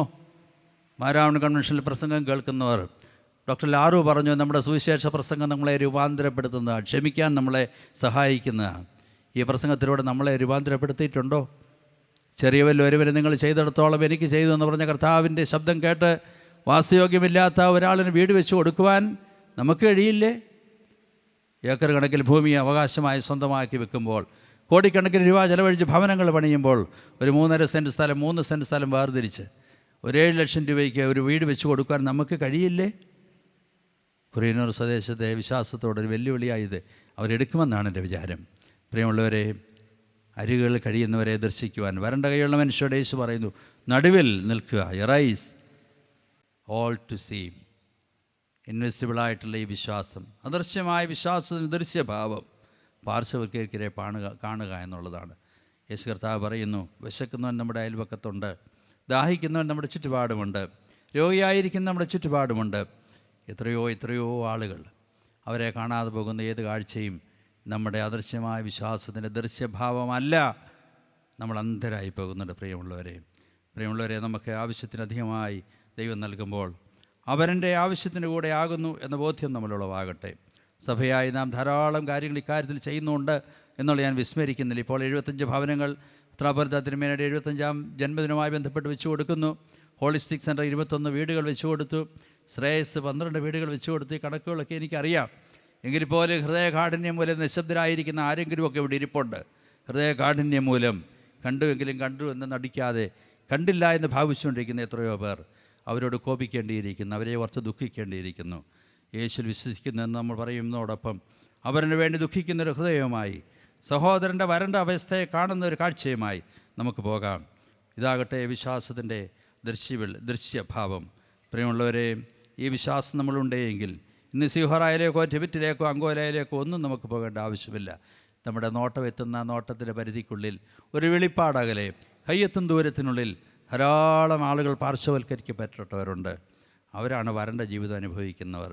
ആ വരണ്ട കൈയുള്ള മനുഷ്യനെ കാണേണ്ടതുപോലെ കാണുവാൻ, അവനെ സമഗ്രതയിലേക്ക് നയിക്കുവാൻ, ഹൃദയകാഠിന്യം മൂലം നിശബ്ദരായിരിക്കുന്നവരുടെ മേലെ കോപിക്കുവാൻ, ദുഃഖിക്കുവാനുള്ള ആർജവും ഈ അദൃശ്യമായ വിശ്വാസത്തോടെ ആർജിച്ചെടുക്കുവാൻ, ഈ സമൂഹത്തിന് നാം അനുഗ്രഹമായി തീരുവാൻ, സമൂഹത്തെ ശുദ്ധീകരിക്കുന്ന, സമൂഹത്തെ സൗഖ്യമാക്കുന്ന ഒരു ഘടകമായി തീരുവാൻ ദൈവമേ വചന കേൾവിയിലൂടെ ഇടയാക്കണമേ. നമുക്ക് പ്രാർത്ഥിക്കാം.